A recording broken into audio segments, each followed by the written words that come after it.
Very good morning, children. Today we are going to learn more about sentences. Lesson number 1 is there in your syllabus. So we are going to learn sentences can be classified on the basis of their function and into various types, and on the basis of their structure also into various types. So let's start learning. But before that, although you all are familiar with all these types, especially when the sentences can be classified on the basis of their function, but let me check something.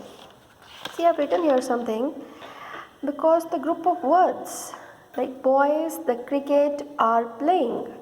Do you think, although here I've written some group of words, are they making any sense? Yes, of course not, my dear children. This group of words is really not making any sense. For making a proper sense, you have to arrange the words in proper order for making a sentence. So a sentence is a group of words which makes complete sense. It means this is not a sentence. So if you want to write a sentence out of these words, you are supposed to write it like this, by writing the correct order, like the boys are playing cricket. Full stop. Now keep in mind, see, the beginning of the sentence is capital, and in the end there should be a full stop, comma, exclamatory sign according to the meaning of the sentence, according to the sense of that sentence. Then there is a helping verb, the main verb. So the group of words, a group of words which makes complete sense is called a sentence. So this was the base which you all are very familiar with, my dear children. So let's start with the lesson itself. Let me tell you first, introduce you with some of the things, like sentences can be classified on the basis of their function into these four types. Like assertive sentences. Assertive sentence is that sentence which makes a sentence simply a sentence. Like when you state something, even if I'm going to say this is a pen, this is assertive sentence, a sentence that makes a statement and it ends with a full stop. In the example, you can write any of the example of your choice. Then we have interrogative sentences that ask a direct question. It could be what is your name, where do you live, and in the end we have a question mark. Very interesting. Now let's coming to here imperative sentences, that expresses an order, command, you can say, order, request, advice. It could be wish also. It could be request, command, or order, or advice, or wish. So imperative sentences ends with full stop. Then we have exclamatory type of sentences. Exclamatory sentences expresses sudden. Exclamatory sentences expresses sudden and strong feelings. And there is the exclamation mark in the end. So these four types are there when a sentences can be classified into four types on the basis of their function. Keep in mind, assertive sentences which states normally anything. When you say something, the way I've written, like anything, it could be related to anything, like she's a very intelligent woman, my mother is very kind, my parents are really very humble.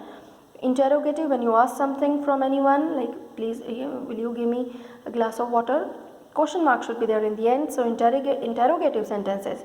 Imperative, when you request please give me a glass of water. Commanding or order, when you get out of the room, that is also imperative. Advice, when you advise somebody for any of the thing, it could be related to medicine, it could be a message, advice, or a wish. Exclamatory sentences expresses sudden and strong feelings. So this was the basic structure. On the basis of their function, sentences can be classified into these four types. Because this was the general thing you already have done in your 6th standard, so I'm going to take up one by one from your book. So please go through the book also. In your book, lesson number 1, you can write on the top, unit test 1, definition of a sentence. You can learn from the book. You can write any of the sentences for writing the examples, keep in mind. Then kinds of sentences. Sentences can be classified on the basis of the function and on the basis of structure. So please underline these things. Then sentences can be classified the way I already told you. Please circle 4 types on the basis of their function. Assertive, you can write any of your own examples. A sentence that makes a statement. Interrogative, a sentence that asks a direct question. So any of the examples you can write by your choice. Imperative sentences that expresses an order, request, entreaty, wish, advice. There could be these kind of expressions. So take these books home, please open the window. So these type of expressions. Exclamatory sentences, a sentence that expresses sudden and strong feelings. Feelings like surprise, happiness, admiration, pity, sorrow, etc. Admiration when you admire somebody, when you praise someone. Like just imagine if any person has gone from a village to the metropolitan city and there he is going to see those tall buildings. That sudden feeling of surprise. What a tall building it is, seeing any of the building, what a tall building or how tall the building is. So all those expressions will come under exclamatory sentences. So try to make your own examples. This way the things are going to be more clear to you. This is the main thing which I want you all to focus, because this is something new you're going to learn. On the basis of the structure means how many main clauses are there, how many subordinating clauses are there. Sentences could be classified into 3 types. So coming back, I wish that you all write this in your notebooks, in English 1 notebooks. Please make this kind of layout diagram so that the books could be more, your notebooks are going to be more interesting and colorful. And I wish, my dear children, you open your English 1 notebooks very often to find out the new things, to learn more about English. Keep on reading books of English especially. Okay, then this side. On the basis of their structure, yes, on the basis of their structure, sentences could be classified into 3 types. Simple sentences, compound sentences and complex sentences. Keep in mind. Simple sentences, compound sentences and complex sentences. So we are going to learn these gradually, slowly we are going to learn. So let's start learning about simple sentences. Now simple sentences, so let's see. Sentences can be classified into 3 types on the basis of their structure. Then we have simple sentences. Simple sentences contain only one principle or main clause. Okay, don't worry about these things, because gradually when you'll keep on learning more about them, you're going to learn very nicely about all the clauses. So in simple sentence we have only one principal clause or main clause, or we say it independent clause. It's not dependent on any other words. Like just imagine, see this example, Ankita is a very charming girl. You don't need any other words to explain this line. This is complete in itself. This is a principal clause. It does not require more words to explain the meaning. Ankita is a very charming girl. This is a simple sentence, and this is a main clause also, because it contains one principal or main clause. It has one subject and one finite verb. Keep in mind, please underline finite verb. Make a start. Finite verb is this one, is. In this case, in the second sentence we have, my dress has become dirty. Has is finite verb. If I want to explain you, see beta, finite verbs. In simple, finite verbs are those verbs which changes according to the subject. Finite verbs are those verbs which changes according to the subject. This is the first point. I'll explain you how this is going to be there. According to the subject and according to the time. Changes according to the subject and changes according to the time. Time here means tense. According to the tense. So don't worry about this. Is the first time you're learning about finite verbs, but you are going to learn in detail in class 7th now.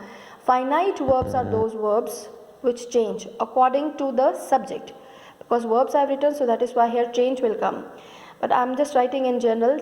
Finite verb changes according to the subject and according to the tense. Like if I am going to write here,